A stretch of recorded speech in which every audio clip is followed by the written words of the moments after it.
여러분 안녕하십니까? 동양일보TV 뉴스 브리핑 시작합니다. 정부가 소재, 장비, 부품 분야에서 세계 수준의 독보적 기술을 보유해 슈퍼울로 불릴 만한 글로벌 소부장 기업을 키워나가겠다는 계획을 내놨습니다. 2019년 일본의 반도체 수출 규제로 그간 소부장 자립, 다변화 노력이 급박히 전개됐다면 미중 신냉전 속에서 글로벌 공급망이 급격히 재편되는 상황을 맞아 한국 소부장 산업의 발전 전략을 새롭게 정립하자는 것인데요.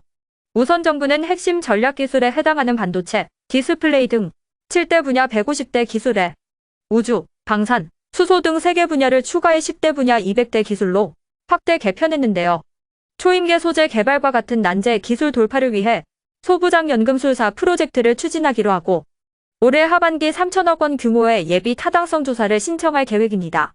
또 국내 소부장 기업들이 해외 진출할 수 있는 기반도 마련하고 핵심 전략 기술 고도화를 위해 기업 연구개발에 올해 하반기 264억 원, 향후 4년간 총 1,800억 원을 지원하는데요.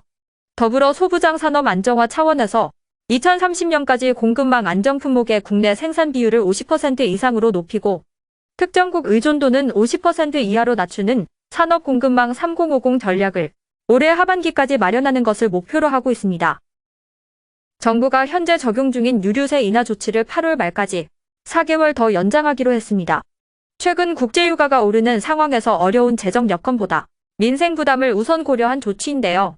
이번 조치로 휘발유에 적용되는 유류세율은 25% 인하된 상태가 유지되고 경유와 LPG 부탄에 대해서는 현행 유류세 37% 인하 조치를 그대로 이어갑니다.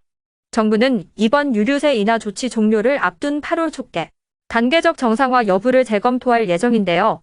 유류세 인하 조치로 줄어든 세금은 작년 한 해만 5조 5천억 원입니다. 올해는 세입 예산 대비 세수 부족이 사실상 예정돼 있어 국제유가가 크게 오르지 않는 한 유류세 인하 조치를 정상화해야 한다는 의견이 상당합니다. 18일 내년도 최저임금 수준을 결정하기 위한 최저임금위원회 1차 전원회의가 시작도 못한 채 파행됐습니다. 근로시간제 개편 등 윤석열 정부가 핵심 국정과제로 추진하는 노동개혁을 놓고 노동계가 강력히 반발하는 가운데 첫 회의부터 무산되면서 최저임금과 관련한 앞으로의 논의의 난항이 예상되는데요. 이날 박준식 위원장을 포함한 공익위원 9명이 끝내 불출석했습니다. 박 위원장 등은 근로자위원 9명이 아닌 노동계 인사들이 회의장에서 손팻말을 들고 투쟁 구호를 외치는 상황을 문제 삼았는데요. 박 위원장은 사무국 직원을 통해 노동계 인사들의 퇴장을 요구했으나 받아들여지지 않자 끝내 회의장에 나타나지 않았고 근로자위원들은 오후 3시 55분께 회의 무산을 선언하며 회의장을 빠져나갔습니다.